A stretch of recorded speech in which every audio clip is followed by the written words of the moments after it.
Sir मुझे कुछ नहीं पता साइकोलॉजी के बारे में ना कि यहाँ पर क्या क्या होता है, पर एक बहुत सिंपल सा क्वेश्चन जो मुझे पता है मेरे साथ बहुत ज़्यादा स्टूडेंट्स या जिन्होंने करियर स्टार्ट करा है सभी को ये क्वेश्चन होगा, what is the secret to success and happiness?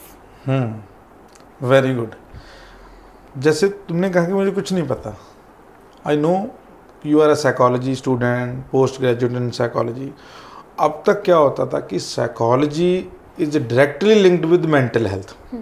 सबको होता था जो साइकोलॉजिस्ट हैं, इवन स्टूडेंट जो क्लिनिकल साइकोलॉजी में आते थे उनको लगता था कि उसके बाद हम हॉस्पिटल में चले जाएंगे, पेशेंट देखेंगे, काउंसलिंग करेंगे, थेरेपी करेंगे, साइकियाट्रिस्ट या अदर मेंटल हेल्थ प्रोफेशनल को असिस्ट करेंगे। हाँ जी।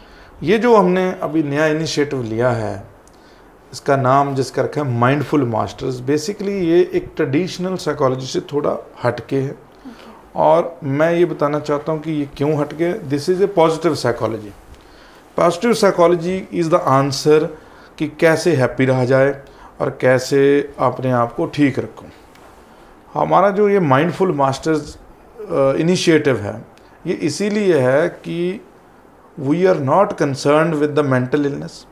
हम हर उस इंसान को जो अपनी लाइफ को और बेटर बनाना चाह रहा है, खुद ज़्यादा खुश रहना चाह रहा है, जितना वो कर रहा है उसको और मैक्सिमम फंक्शनिंग पे लेने आ जाता है, जितना उसमें पोटेंशियल है उतना पूरा ऑप्टिमाइज करना चाहता है, मतलब जिसके लिए वो बना है उस तक वो पहुंच जाए। उन चीज़ों की सर्विसेज हम दे रहे हैं जिसमें आपका भी एक टारगेट आ गया कि कैसे हैप्पी रहा जाए, जॉयफुल रहा जाए और मोस्ट इम्पॉर्टेंटली कंटेंटेड रहा जाए। सो इसमें मेजर हमारी जो लोग अप्रोच है, जो हम अपने आप भी फॉलो करते हैं एवरीडे लाइफ में, that is a mindfulness. Mindfulness एक स्टाइल लोगों को सिखा रहे हैं और ये मैं आपको भी कहूँगा कि माइंडफुलनेस लाइफस्टाइल अपनाओ और आप डेफिनेटली अपने पोटेंशियल को ऑप्टिमाइज ही नहीं करोगे, खुश भी रहोगे और इनफैक्ट आसपास अपने एक हार्मोनियस और हैप्पी इन्वायरमेंट भी क्रिएट करोगे। अब मैंने ये पहली बार जब कॉन्सेप्ट सुना था माइंडफुल बोलना, माइंडफुल, तो मेरे दिमाग में जो पहली चीज़ आएगी या किसी नॉर्मल इंसान के दिमाग में पहली चीज़ आएगी होगा माइंडफुल। और हमने बोल रहे हैं पॉजिटिव साइकोलॉजी, तो क्या इसका मतलब ये है कि मेरा mind full of positive emotions? नहीं, बिल्कुल यही कन्फ्यूजन है। तो मैं बताऊं सबको, तुम्हें भी स्पेशली मैं बता रहा हूँ, माइंडफुल मतलब ये नहीं है कि FULL वाला फुल भरा हुआ, नहीं, ये उल्टा है। ये है माइंडफुल सिंगल L के साथ। इधर जो फर्क है, ओपोजिट ऑफ फुल, भरे हुए का उल्टा मीन्स खाली। अब तक की हो रहा है कि अब तक यही हो रहा है कि सारे दुनिया, सारे मोटिवेशनल स्पीकर, इवन आसपास जितने भी इन्फ्लुएंसर हैं, टीचर, कॉलेज, इवन बड़े बड़े एंटरप्रेन्योर, फैमिली मेम्बर्स, और सिबलिंग्स, सारे लोगों को क्या इनकरेज कर रहे हैं और हम सोशल मीडिया से कहाँ क्या रहे हैं, मल्टीटास्किंग, एक ही टाइम पे बहुत सारी काम करना। ठीक है, सुनने में अच्छा लग रहा है कि पता नहीं कितने के इफेक्टिव हो जाएंगे, बट ऐसा नहीं हो सकता। माइंडफुलनेस उल्टा है टोटल। वो आपको कहता है कि अपना मन खाली रखो, हर उस चीज़ को मन से निकाल दो जो अभी इररेलेवेंट है, अनवांटेड है, ताकि जो चीज़ कर रहे हो उसमें मैक्सिमम इनपुट हो और उसकी बदले में पूरी आउटपुट आए। ऐसा ना हो कि आप खा रहे हो, खाते खाते कान को फ़ोन भी लगा हुआ है, ऐसे ऐसे ऐसे खाई जा रहे हो, और आपके जब तक कॉल कटी and you have not even realise कि आप तो 5 रोटियां खा गए, यूजुअली आप 2 खाते हो। यही करते हैं हम सारे। क्यों? क्योंकि आपका माइंड फुल था। फुल मीन्स भरा हुआ, किससे? इस स्ट्रेसर से, इस ट्रिगर से, जो आपकी करंट एक्टिविटी थी जिसको आप माइंडफुली कर सकते थे, वो आपने लॉस्ट होके बेहोशी में कर ली। और ये हम बहुत सारी चीज़ों में करते हैं, अपने रिलेशनशिप में बात करते हुए, इवन डील करते हुए, एवरीडे लाइफ में सुबह से लेकर शाम तक जितनी चीज़ें कर रहे हैं वो हम एक तरह से बेहोशी में करते हैं। इवन हम अपने स्पाउसेस के साथ, अपने पार्टनर्स के साथ जब बैठे होते हैं तब भी हम कोई ना कोई नोटिफिकेशन चेक कर रहे होते हैं, हालांकि वो ज़रूरी भी नहीं होती। वाई दिस इज़ बिकॉज हम इतने, लाइफस्टाइल हमारा इतना बिजी हो गया, और अगर हमें कोई पूछेगा भी ये क्या कर रहे हो, फ़ोन रख दो, हम जवाब भी ऑटोनॉमसली देते हैं कि वो एक्चुअली वो ज़रूरी ईमेल आ गया था, वो ज़रूरी था, इसलिए वो मैंने कहा चेक कर लूँ। ऐसा नहीं है। हालांकि हमें एक टाइम पे एक ही चीज़ करनी चाहिए ताकि हम मैक्सिमम माइंडफुल रहें, और माइंडफुल रहने का डायरेक्ट मतलब है प्रेजेंट में रहें, हियर एंड नाउ में, जो अभी हो रहा है, ना कि हम मेंटल टाइम ट्रेवल में ट्रैप हो जाएं। मेंटल टाइम ट्रैवल का मतलब भी आने वाले समय में सोचना, जहाँ निकले हुए समय के बारे में रिमोर्स, गिल्ट, रिपेंटेंस, कोई पछतावा होना। जब हम प्रेजेंट में 100% रहते हैं, इसी को कहा जाता है माइंडफुलनेस। ये टाइम ट्रैवल वाली बात तो आई थिंक सभी करते हैं, पर आज के ज़माने में जहाँ पर हमें सिखाते हैं कि मल्टीटास्किंग करोगे, और स्पेशली करियर वाले लोग ना, जिनको पता है कि 10 करियर एक साथ करें ताकि और पैसे कमा सके, तो उनके लिए हम माइंडफुल कैसे कर सकते हैं? एक प्रैक्टिकल कुछ एग्जांपल या कुछ चीज़ जो आप बता सकते हैं। ये किसी की गलती नहीं है, ये इसलिए है क्योंकि पिछले कुछ सालों से ट्रेंड ऐसे चले कि हमें मजबूरी हो गई थी माइंडफुल से दूर जाना, मल्टीटास्किंग में जाना। बट अब वो इतनी एक्सीड हो गई है, इतनी ओवरलोडेड हो गई है, नोबडी एक्सपेक्टेड दिस कि हम इतना वर्चुअली डिपेंडेंट हो जाएंगे, इंटरनेट पे डिपेंड हो जाएंगे, इवन फ़ोन पे डिपेंड हो जाएंगे कि हम प्रेजेंट में तो रहेंगे नहीं, लॉस्ट हो जाएंगे। इसलिए प्रॉब्लमें आ रही हैं क्योंकि हम प्रेजेंट में फोकस नहीं है। क्योंकि रिसर्चेस हैज़ प्रूव्ड दिस, जितनी भी साइकोलॉजिकल इश्यूज हैं, चाहे वो स्ट्रेस है, even more severe issues like depression, anxiety, OCD, और even some adjustment difficulties, interpersonal issues और वरीज, अप्रीहेंशन, इनसिक्योरिटी, इसका सीधा सीधा कारण है when we go away from the present. जब भी हम आने वाले समय में सोचेंगे, जहाँ पिछले निकले हुए समय में सोचेंगे, हम स्ट्रेस में, एंजाइटी में, परेशानी में रहेंगे, that will definitely lead to some serious mental health condition, जिसके लिए हमें फिर मेडिकल ट्रीटमेंट, दवाइयाँ, इन समटाइम हॉस्पिटलाइज्ड भी होना पड़ता है। तो एक सिंपल सी ये चीज़ है जो कि एवरीडे लाइफ में हम अडेप्ट कर सकते हैं। सुबह से लेके शाम तक जो भी हम करते हैं उसको हम माइंडफुली कर सकते हैं। It can be any mundane activity, any useless activity जिसको हम बिल्कुल इग्नोर करते हैं, उसी से माइंडफुलनेस स्टार्ट की जा सकती है। जैसे सुबह उठना, शावर लेना, डेली रूटीन करना, brushing, getting ready, walking in the room, going out in the room, sitting on a table, eating, drinking, everything can be mindfulness. और इसको अगर एक्सपीरियंस करना हो तो आप सिंपल सी पहले इसकी प्रैक्टिस करी जा सकती है। ये नई चीज़ नहीं है, ये हम ऑलरेडी बहुत सालों से कर रहे थे।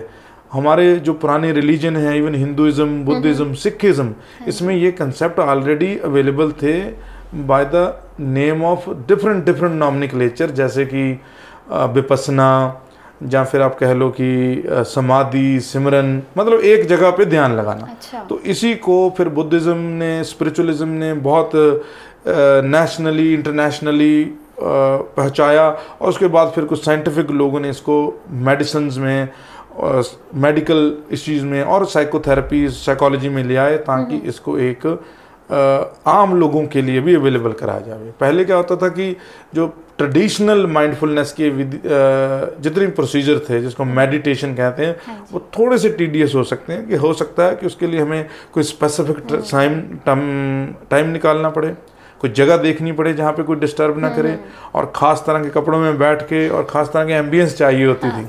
Rules and regulation. हाँ, लोगों को लगता है कि ये शायद कुछ सीनियर बंदों का काम है, यंग लोगों को बोलो मेडिटेशन करो, ये करो, क्योंकि हम भाई हमारी उम्र थोड़ी है कोई। क्यों? क्योंकि वो थोड़ा होता था ऐसा सिस्टम सा करना पड़ता है, ट्रेडिशनल जो मेडिटेशन प्रैक्टिस है। बट माइंडफुलनेस एक लाइफस्टाइल है जो किसी भी एज ग्रुप का बंदा अपनी लाइफ में इनकॉर्पोरेट कर सकता है, और अपनी हर एक एक्टिविटी, पढ़ना, लिखना, खाना पीना, भागना, माइंडफुली करने से, और वो डेफिनेटली इतना एक्सपीरियंस करेगा कि he will start living in the present maximum. तो जितना, correct me if I am wrong, जितना मुझे समझ में आ रहा है थोड़ा ये कॉन्सेप्ट के बारे में, तो मुझे डिप्रेशन में जाना या एंजाइटी होना या कोई बहुत बड़ा डिसऑर्डर जिसको हम बहुत ज़्यादा साइकोलॉजी के साथ रिलेट करते हैं, वो होना ज़रूरी नहीं है। कोई एज ग्रुप में होना ज़रूरी नहीं है, कोई जेंडर होना ज़रूरी नहीं है, कोई भी ये चीज़ कर सकता है। ये हर स्ट्रेस का, हर जो भी हमें लाइफ में दिक्कत है, हर चीज़ का यही माइंडफुलनेस। मैं अक्सर कहता था अपने स्टूडेंट्स को जो मेरे पास ट्रेनिंग करने के लिए आते थे कि भाई साइकोलॉजिस्ट आप बन रहे हो, काउंसलर आप बन रहे हो, थेरेपिस्ट आप बन रहे हो, माइंडफुलनेस के प्रैक्टिशनर बन रहे हो, इसका मतलब ये नहीं है कि जो लोग डिप्रेशन, एंजाइटी या किसी मेंटल इलनेस में जा चुके हैं उन्हीं को आपने हेल्प करना। एवरी पर्सन, जो बंदा ये चाहता है कि मैं अपना गुड से बेटर और बेस्ट बनूं, वो बंदे हमारे पास आ सकते हैं। हम उनको उसका पोटेंशियल अनफोल्ड करने में और उनकी फंक्शनिंग को मैक्सिमाइज करने में और उनके इंटरपर्सनल जो कनेक्शन है उसमें हम उसको इफ़ेक्टिव बनाने के लिए उनकी हेल्प कर सकते हैं।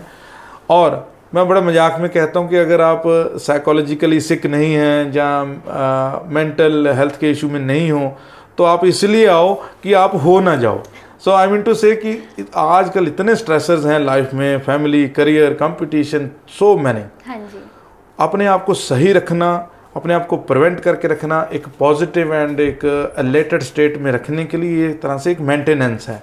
तो माइंडफुलनेस एक लाइफस्टाइल है जो आपको सारी नेगेटिव इमोशन से बचा सकता है। और negative emotion is a very natural, everybody experience in their life, but उसमें स्टक होने से बचाया जा सकता है। एंग्जाइटी डिप्रेशन कभी मुझे भी होता है, बट उसको लॉन्ग लास्टिंग ना बनाऊं, उसको लेके ना बैठ जाऊं महीनों तक। इस चीज़ से मुझे बताती है being mindfulness. At maximum time में मैं कोशिश करता हूँ कि माइंडफुली ही चीज़ें करी जाएं जितना हो सकता है। तो ये वैक्सीनेशन है एक तरह की हमारे हर ऐसे प्रिवेंशन, मेंटेनेंस। हाँ, ये बस जैसे हम सारी चीज़ें करते हैं कि हम अपनी कारें लेते हैं, घर बनाते हैं, उसकी प्रोटेक्शन के लिए हम कभी इसकी वाटर प्रूफिंग कराते हैं और कारों को लेमिनेट कराते हैं, इवन मोबाइल फ़ोन को लेमिनेट कराते हैं। ये नहीं भी कराओगे तो भी चलेगा, बट अगर करा लोगे तो it will help to endure it. लंबे समय के लिए अच्छी फंक्शनिंग में रहेगा और मैक्सिमम अट्रैक्टिव देखने में भी अच्छा लगेगा। तो जो माइंडफुलनेस प्रैक्टिस वाले लोग हैं, 4 लोगों में आप उनसे बात करोगे, इट लुक सो इफेक्टिव कि लोगों को पूछना पड़ता है यार वो बंदा कौन था, क्योंकि उनकी डीलिंग इज सो इफेक्टिव। वो इम्प्रेस करते हैं लोगों को, इतने फ्रेश और इफेक्टिव लोग लगते हैं कि हमें अपने आप पता लग जाता है कि this is someone different from normal लोग। ये सब सुनने में इतना फैसिनेटिंग लग रहा है, बट ये सब चीज़ें प्रैक्टिस करने में या लाइफ में एक्चुअली लाने में कितना टाइम लगेगा? हम देखो एवरीथिंग इज प्रैक्टिस। इतनी मुश्किल चीज़ें हम आज लोग कर रहे हैं, अगर आप जब हम सीखना चाह रहे थे हम सोच भी नहीं सकते थे कि ये सच में कर पाएंगे। बिलीव, जैसे मैं बहुत सालों से हॉस्पिटलों के साथ हूँ, मैं सर्जन्स को देखता हूँ, न्यूरो सर्जन्स को देखता हूँ। कई बार मुझे ऑपरेशन थिएटर में भी अपनी ऑपरेशन से पहले कोई काउंसलिंग सर्विसेज देनी होती हैं, पेरी ऑपरेशन भी देनी। मैं देख रहा हूँ वो सर्जन यार कैसे ये इतनी सेंसिटिव सर्जरी कर लेते हैं। I ask them same question, यार ऐसे डॉक्टर कहते हैं कि जब हम डॉक्टर बनना चाहते हमें लगता था कि हम नहीं कर पाएंगे, पर आज उनका ऐसा काम है कि वो कुछ भी कर लेते हैं। सो प्रैक्टिस है, हर चीज़ सीखी जा सकती है। बट जैसे आपने पूछा कि टाइम कितना लगेगा, टाइम में ये है कि लेट्स बिगिन। बहुत छोटी छोटी चीज़ों से हम इसको स्टार्ट कर सकते हैं और प्रैक्टिस आपके ऊपर है, कितनी प्रैक्टिस करते हैं और कितना इसको वैल्यू देते हैं। और मुझे लगता है कि फ्यू वीक्स की ट्रेनिंग आपको पूरा ऐसा बना सकती है कि आप अपनी एवरीडे लाइफ में मैक्सिमम प्लेसेस पे माइंडफुलनेस को इनकॉर्पोरेट कर सकते हो। हाँ, थैंक यू सर। बहुत आज जितनी भी हमने बात करी कितना कुछ सीखने को मिला। आई एम श्योर हाँ, so mindfulness is a way of living, it's a lifestyle. ये कोई सिर्फ मानसिक बीमारों के लिए नहीं है, ये आपके लिए, मेरे लिए, सब लोगों के लिए है जिनको लगता है कि मैं कुछ ऐसा इफेक्टिव वे अडॉप्ट करूं ताकि उसके इंटरपर्सनल रिलेशंस, उसका बिजनेस, उसके वर्क रिलेशन, उसकी सोशल हेल्थ और उसकी इमोशनल रेगुलेशन और सब कुछ इतना इफेक्टिव हो जाए कि बंदा लगे कि यार ये तो ह्यूमन नहीं, सुपर ह्यूमन है। Thank you sir.